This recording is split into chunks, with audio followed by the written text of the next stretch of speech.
All right, welcome back to the deep dive. Today, we're really opening up the playbook on infectious respiratory problems. Yeah, Our goal here is to give you a solid clinical map, pulling together everything from seasonal stuff right up to these bigger global challenges. that's right. And we're going to zero in on two really core concepts for managing these patients.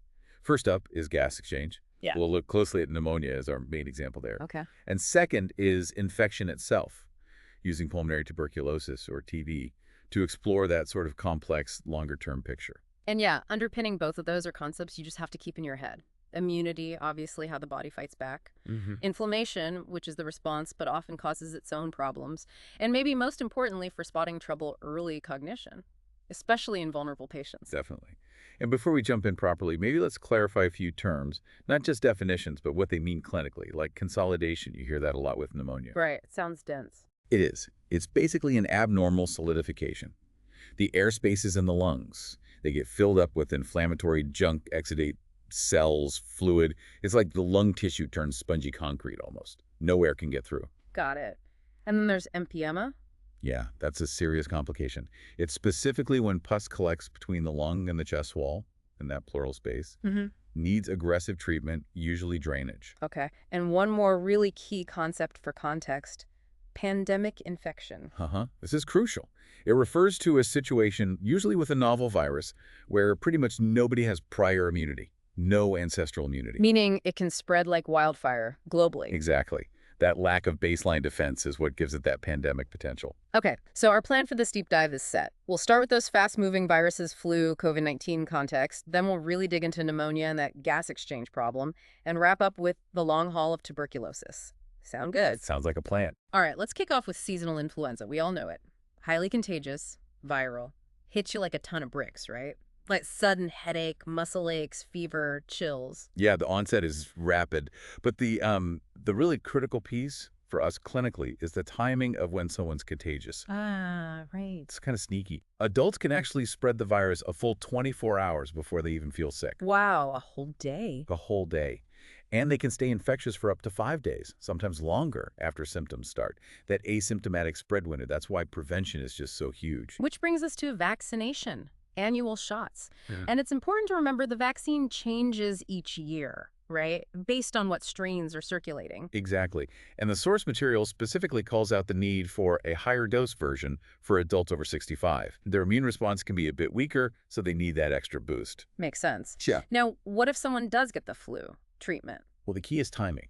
Those antiviral drugs, the neuraminidase inhibitors like oseltamivir, Tamiflu is the common name, they work best if you start them super early, How early? within 24 to 48 hours of symptoms starting. That's the window. If you start them then, they can really shorten how long you're sick and maybe how severe it gets. Wait longer, the virus has already replicated too much, and the drug won't do nearly as much good. That race against the clock feels very relevant when we think about pandemics like with COVID-19. You mentioned these viruses jumping species, SARS, MERS, COVID. Yeah, and because humans had no prior immunity, we saw this enormous range of illness, Hmm. from people having zero symptoms to, devastating viral pneumonia. And COVID had some unique features beyond the usual fever and cough, didn't it? That loss of taste or smell was distinctive. It was. But clinically, one of the most frightening things was the systemic impact, particularly the prothrombotic state it could trigger. Meaning blood clots. Exactly. The body's massive inflammatory response dramatically increased the risk of clots forming, leading to strokes, heart attacks, pulmonary emboli. And we also saw significant neurological issues alongside the respiratory failure. Which is why recognizing those emergency signs is so vital. Trouble breathing, that persistent chest pain or pressure, any new confusion, or that really scary sign, bluish lips or face. Cyanosis, yeah, that signals severe hypoxemia. That patient needs help immediately. And that means immediate, strict infection control in the hospital. Absolutely. Standard precautions mean a single room, door closed. But the game changes if you're doing anything that can create aerosols like suctioning, putting in a breathing tube, nebulizer treatments. Right. Then you need more. Then you absolutely need an airborne infection isolation room, an AIR, if possible. And the PPE goes up significantly. We're talking a fitted N95 respirator, Yep. ideally with a face shield, plus gowns, shoe covers, gloves, goggles, full barrier protection. You have to assume the air itself is contaminated. That makes sense. Okay, let's shift gears now to our gas exchange exemplar. Pneumonia. If viruses show us speed, pneumonia really demonstrates the damage from the body's own defenses going into overdrive. That's a great way to put it. The core issue is inflammation triggered by an infection. Could be bacteria, viruses, even fungi, or sometimes inhaled irritants. So the body sends in the troops. Right. White blood cells flood the area. But this causes the tiny blood vessels, the capillaries, to leak. You get fluid buildup, edema, and all sorts of inflammatory debris, that exudate we mentioned, and that's what causes the consolidation. The solidifying of the lung tissue? Exactly. When that happens, the lung gets stiff, less compliant, air can't get in and out easily. The tiny air sacs, the alveoli, can collapse. That's atelectasis, and the direct result is impaired gas exchange, hypoxemia. And it can get worse, right? Like sepsis. Yes. If those infectious organisms manage to break through the lung tissue and get into the bloodstream, that's sepsis or septicemia, Right. a systemic infection. Or, as we mentioned, empyema, that collection of pus in the pleural space. Both are major complications. When we think about who's at risk, does it matter where they got the pneumonia? It does. The risk factors differ. For community-acquired pneumonia, CAP, meaning you caught it out in the community, risks include things like older age, not getting vaccinated, having chronic health problems, smoking, heavy alcohol use. Okay. But for healthcare-acquired pneumonia, HCAP, which includes ventilator-associated pneumonia or VAP, the risks are often related to being in the hospital or a long-term care facility itself. Right. Things like already having lung disease, being less conscious, having tubes like NG tubes or breathing tubes, or having a weakened immune system. Now, let's talk assessment, because there's a really critical point here, especially for older adults. It's easy to miss. This is so important. We're trained to look for the classic signs. Yeah. Flushed cheeks, maybe an anxious look, chest pain, definitely fever, cough, fast heart rate, shortness of breath. The usual suspects. Right. But in an older adult, the fever and cough might be completely absent or very mild. So what is the sign then? The most common, and often the first sign of pneumonia in an older person, is a change in cognition. Sudden confusion, maybe increased lethargy, new delirium. It's often directly caused by the lack of oxygen, the hypoxia. Wow. So if you wait for a fever or a classic cough in an older patient, you could be dangerously delayed. You could. And that delay dramatically increases their risk of developing sepsis and having a much worse outcome. So altered mental status in an older adult. Think hypoxia, think infection, think pneumonia. Okay, that's a huge takeaway. And if you listen to their lungs, You'll likely hear crackles, that's fluid popping open the small airways. Breath sounds might be diminished in some areas, or you might hear bronchial breath sounds over the consolidated area, which isn't normal. Tapping on the chest, percussion will sound dull over that dense fluid-filled tissue instead of resonant. so how do we manage this? What are the priorities? Priority number one is always improving gas exchange. Get that oxygen level up. So oxygen therapy is key, tailored to their needs, and aggressive bronchial hygiene, getting secretions up and out. Which brings us to the incentive spirometer. Yes, but it has to be taught correctly. It's not just blowing, it's inhaling. You tell the patient, sit up straight, seal your lips around the mouthpiece. Breathe in slowly and deeply. Really fill your lungs. And the hold. Crucial. Hold that breath for 2 to 4 seconds at the peak of inhalation. That hold is what pops open those alveoli, prevents the atelectasis. And they need to do this regularly, 5 to 10 good breaths every hour while they're awake. Okay, that makes sense. Priority 2. Preventing airway obstruction. Keep those airways clear. So encourage coughing and deep breathing every couple of hours. And push fluids at least 2 liters a day, unless they have a restriction like heart failure, to help thin out those secretions so they're easier to cough up. Sometimes bronchodilators or steroids are used too, to open airways and reduce inflammation. And priority 3 must be fighting the infection itself. Absolutely. Preventing sepsis. This means getting the right anti-infective on board. For uncomplicated CAP, it might be 5 to 7 days of antibiotics.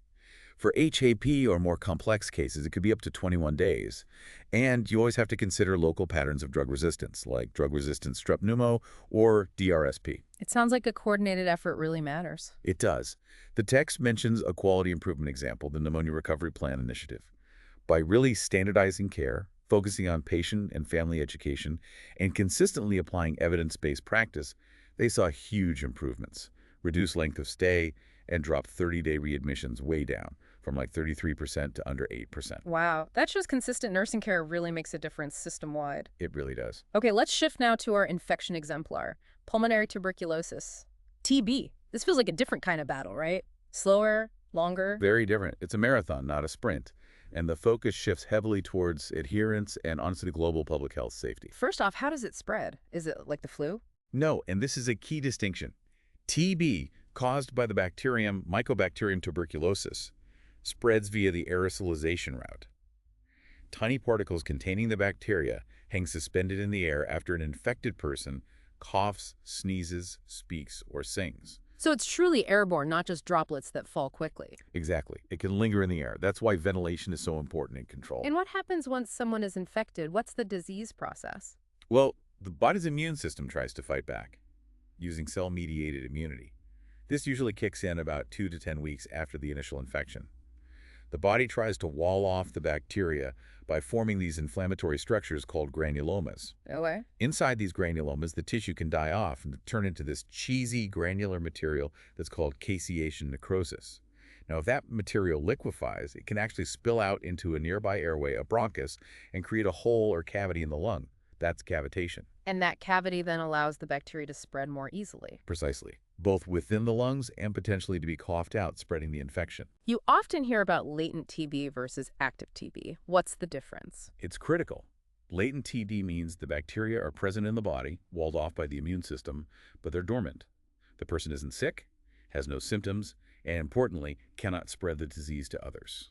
Okay, so they're infected but not infectious. Correct. Secondary TB, or active TB, is when those dormant bacteria reactivate and start multiplying. This often happens when the person's immune system becomes weakened for some reason, maybe due to aging, HIV infection, malnutrition, certain medications.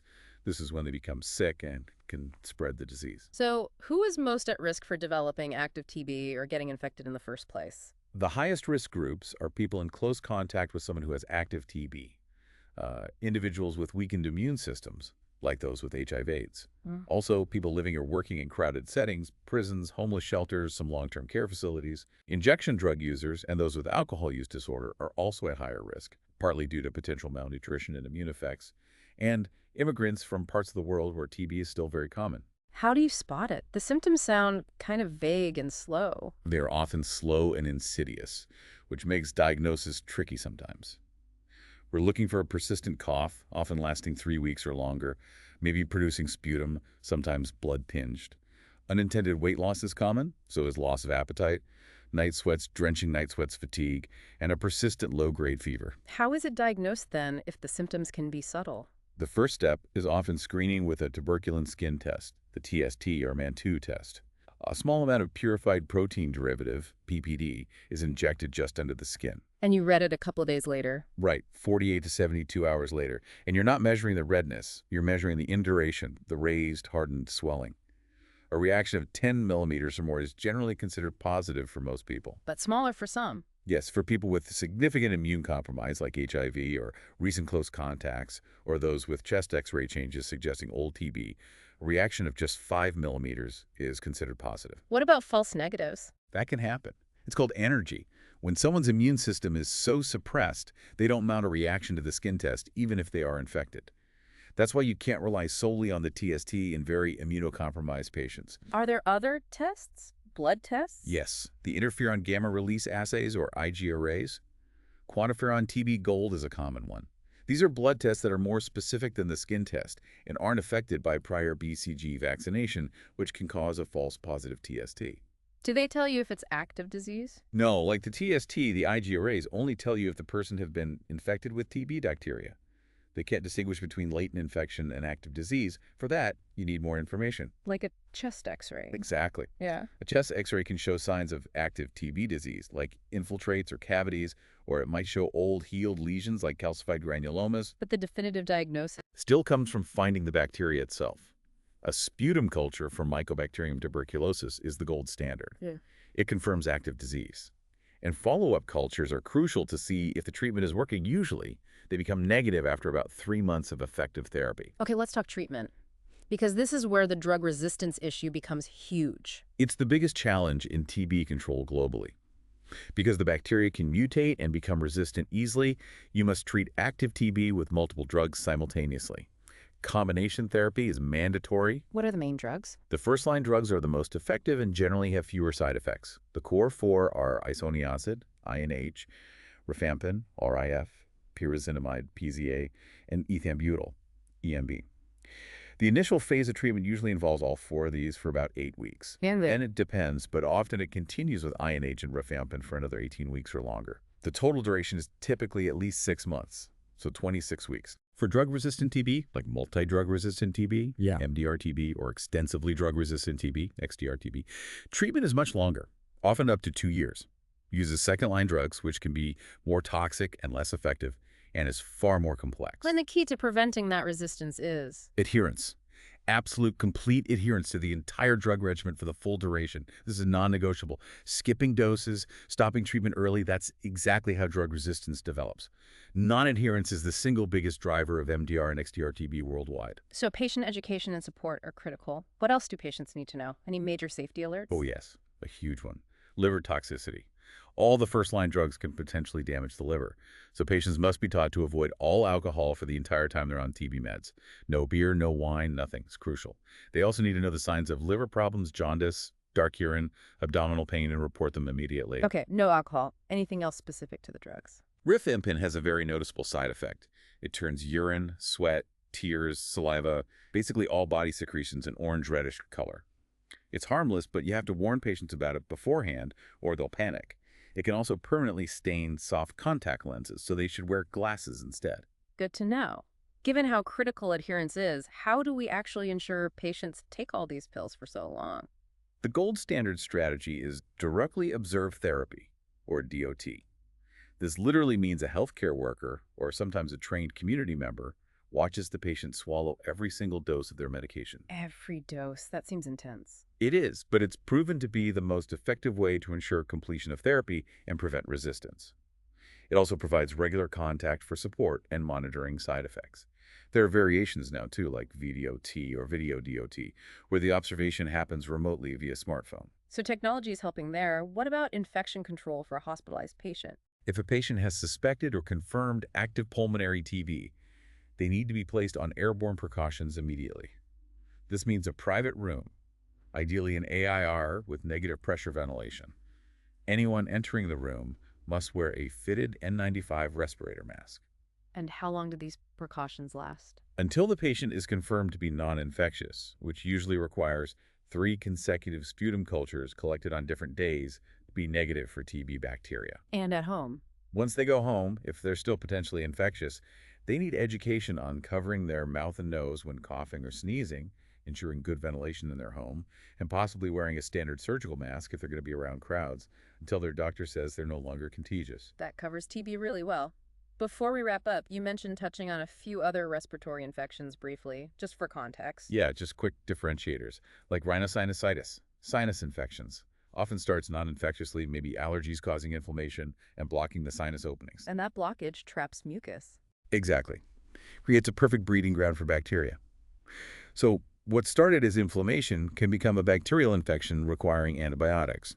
Management initially focuses on decongestants, humidity, maybe nasal steroids to reduce inflammation and promote drainage. Okay, what about peritonsillar abscess? You said that was serious. It is. It's a complication of tonsillitis, basically the collection of pus behind the tonsil.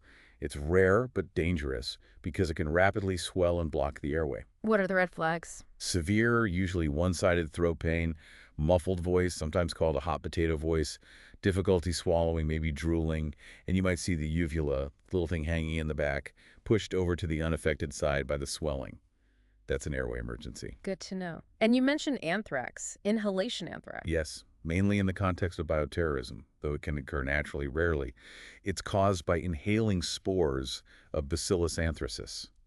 Importantly, it's not spread from person to person. What does it look like? It has 2 stages. The first, or prodromal stage, looks like the flu fever, fatigue, muscle aches, but typically without the usual runny nose with sore throat. If it's caught and treated with antibiotics here, survival is much higher. And the second stage. That's the fulminant stage. Sudden, severe respiratory distress, shortness of breath, shock, often bleeding in the chest cavity. It progresses incredibly rapidly, and even with aggressive treatment, mortality is very high, often within 24 to 36 hours. If you suspect inhalation anthrax from a non-occupational exposure, it's an immediate public health emergency and needs reporting. Okay. And lastly, those geographic infections. Right. Things like coccidioidomycosis, valley fever in the southwest U.S., or histoplasmosis in the Ohio River Valley. These are often fungal spores inhaled from the environment. They can cause flu-like or pneumonia-like symptoms. The key is they are not contagious person to person, and diagnosis requires knowing the patient's travel history or where they live. Always ask about geography. Excellent points. Okay, let's try and bring this all together. We've covered a lot of ground. We have. We started with those acute viral threats, influenza, and the pandemic context like COVID-19, really emphasizing that early contagion period, the need for rapid antiviral treatment, and strict PPE, especially N95s for aerosol risks. Then we dove into pneumonia, our gas exchange exemplar. We saw how inflammation leads to consolidation, blocking oxygen transfer. And we hit that critical point about recognizing confusion, not just fever or cough, as a primary sign of hypoxia in older adults. And finally, tuberculosis, the long game. We stress the airborne transmission route, the process of caseation and cavitation, the absolute necessity of combination drug therapy, and the societal importance of adherence through methods like DOT or VDOT to prevent MDR and XDR-TB. Don't forget the alcohol warning and the rifampin color change. It really highlights the spectrum from rapid viruses to chronic bacterial infections and the different nursing priorities for each.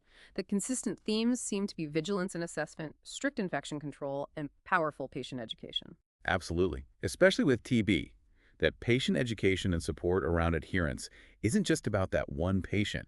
It directly impacts community and global health by preventing the spread of resistant strains. Nursing interventions are truly societal-level prevention in that context. So, building on that, let's leave you, our listener, with a provocative thought to mull over.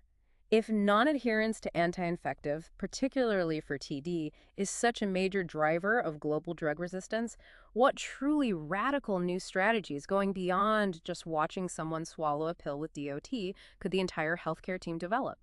How can we better leverage true patient partnership to tackle this threat and prevent that next wave of potentially untreatable infections? Something to think about. Thank you for joining us for this deep dive into these critical infectious respiratory concepts. We really appreciate you tuning in. We'll catch you on the next one.